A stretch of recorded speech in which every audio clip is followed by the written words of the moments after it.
जय श्री राम। तो जब सब ऋषि मुनि प्रयागराज से अपने अपने आश्रम को लौट गए मकर स्नान करने के बाद, तो भरद्वाज जी ने याज्ञवल्क्य जी को अपने आश्रम में आदरपूर्वक रोक लिया। तुलसीदास जी लिखते हैं, सादर चरण सरोज पखारे, अति पुनीत आसन बैठारे, करी पूजा मुनि सुज सुबखानी, बोले अति पुनीत मृदुबानी। तो ये तो एक भारतीय परंपरा है कि हमारे यहाँ कभी अतिथि आता है तो उसका आदर सत्कार किया जाता है।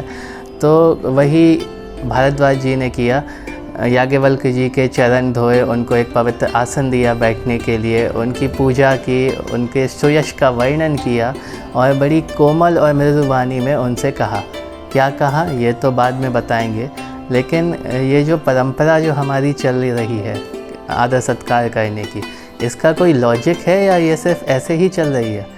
तो इसको थोड़ा सा देखते हैं। चरण धोना, चरण स्पर्श करना, इसका वैज्ञानिक महत्व भी होता है, या ये कहें कि वैज्ञानिक महत्व था इसीलिए ये परंपरा चली, लेकिन आज उसको हम भूल के बस ये सोचते हैं कि एक फॉर्मेलिटी है पैर छूना, इसीलिए आजकल बच्चे पैर भी नहीं छूते। आप बड़ी मजबूरी में किसी के पैर छुलवा भी दो उनसे, तो ऐसे घुटने छू के रह जाते हैं, पैरों तक तो पहुँचते ही नहीं। तो अब इसका वजह क्या है, पैर छुए क्यों जाते हैं आखिर? तो जो हमारे शरीर है, ये जो हमारी फ़िज़िकल बॉडी है जो हम देख सकते हैं, तो ये गुरुत्वाकर्षण के नियम से बंधी है, सब जानते हैं। तो ये गुरुत्वाकर्षण का नियम हमारी एनर्जी को खींच के, हमारे जो मॉलिक्यूल्स हैं, एटम्स हैं, इन सब को खींच के हमारे पैरों तक ले आता है। और क्योंकि हम हमेशा खड़े बैठे अवस्था में रहते हैं अक्सर, तो सबसे ज़्यादा जो एनर्जी हमारी बॉडी की रहती है वो हमारे पैरों में रहती है। तो जब हम किसी के पैर छूते हैं तो उससे वो एनर्जी हमें ट्रांसफ़र होती है। उसके चरण धोते हैं और उसका चरणामृत ग्रहण करते हैं तो उसकी एनर्जी हमें ट्रांसफ़र होती है। अब यहाँ ये ज़रूरी नहीं है कि वो आपको आशीर्वाद दे रहा है कि नहीं, यहाँ ये ज़रूरी है कि आप किस भावना से उसके चरण छू रहे हैं।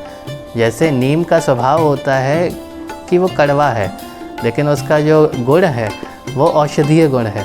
तो आप अगर नीम के चरण स्पर्श करेंगे ये सोच के कि वो कड़वा है, तो जीवन में कड़वाहट आएगी। लेकिन अगर ये सोचेंगे कि उसकी औषधीय गुण आपको लेना है, तो वो औषधीय गुण आपको मिलेगा।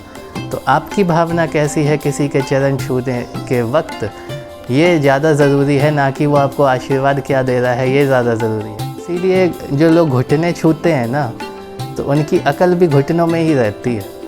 इसको कभी बड़े ध्यान से देख लेना, आपको अपने सामने ही एग्जाम्पल मिल जाएंगे। अति पुनीत आसन बैठा रहे, बड़े ही पवित्र आसन पर उनको बिठाया। तो पवित्र आसन पर बिठाने का तात्पर्य कि अपने से बेहतर स्थान पर उनको बिठाना। और यहाँ बेहतर स्थान क्यों दिया? क्योंकि वो गुरु रूप में उनको रखा था उन्होंने। तो गुरु रूप में जब रखते हैं तो उनके समानता में नहीं बैठ सकते। हमारे यहाँ परंपरा रही है कि अगर गुरु ज़मीन पर बैठा है तो शिष्य को गड्ढा खोद के नीचे बैठना चाहिए, गुरु से भी नीचे, तभी तो वो ज्ञान प्राप्त कर पाएगा। फिर याज्ञवल्क्य जी की पूजा की, उनकी स्तुति की। अब पूजा करने का मतलब है कि उनको प्रसन्न किया, उनको खान पान और हर चीज़ से कि वो तृप्त हों। जब इंसान खुश रहता है ना, अंदर से सुखी रहता है, तब वो आशीर्वाद भी देता है और ज्ञान भी देता है। और स्तुति करने का मतलब ये नहीं कि हम झूठी तारीफ़ किए जा रहे हैं। जो हम तारीफ़ करते हैं किसी की, जब हम ईश्वर की स्तुति करते हैं, तो जो शब्द निकलते हैं वो शब्द हमारी भावनाएं होती हैं। हमारी भावना जब शुद्ध होती है, अच्छी होती है, हम अच्छी बातें बोलते हैं, तो वही अच्छी बातें जीवन में घटित होती हैं। तो जब आपको ज्ञान चाहिए, आपको मोक्ष चाहिए, आपको प्रसन्नता चाहिए, तो आपको प्रसन्नता देनी भी तो पड़ेगी। तो इसीलिए स्तुति करना, पूजा करना, ये सब ज़रूरी है। और यहाँ एक चीज़ ये है कि उस शरीर की पूजा नहीं होती, उसके अंदर बैठे उस ईश्वर की, उस ज्ञान की पूजा होती है। तो इसीलिए इसमें कभी संकोच ना करें कि अगर किसी की पूजा या स्तुति आपको करनी पड़ रही है, कि ख़ासतौर से किसी इंसान की, तो आप उसकी कर रहे हैं तो आप छोटे हो जाएंगे, वो बड़ा हो जाएगा। नहीं, उस ईश्वर की, उस ज्ञान की आप पूजा कर रहे हैं। बोले अति पुनीत मृदु वाणी, इसका अर्थ बड़े ही मृदु कोमल वाणी में उनसे पूछा, उनसे कहा, जो भी कहा।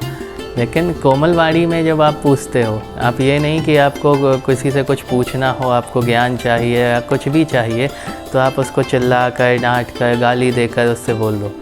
तो आपको अगर कुछ बता भी दे तो ज़रूरी थोड़ी है सही बताएगा।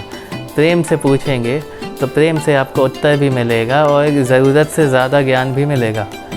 कई बार होता है ना कि गुरु ने प्रसन्न होकर सब कुछ दे दिया है, तो ये नहीं है कि आपने जितना मांगा उतना दिया, लेकिन अगर आपका व्यवहार, आपका उनके प्रति सम्मान और जो भी अंदर से भावनाएं हैं वो अगर सच्ची हैं, तो फिर ज़रूरत से ज़्यादा भी ईश्वर आपको प्रदान करता है।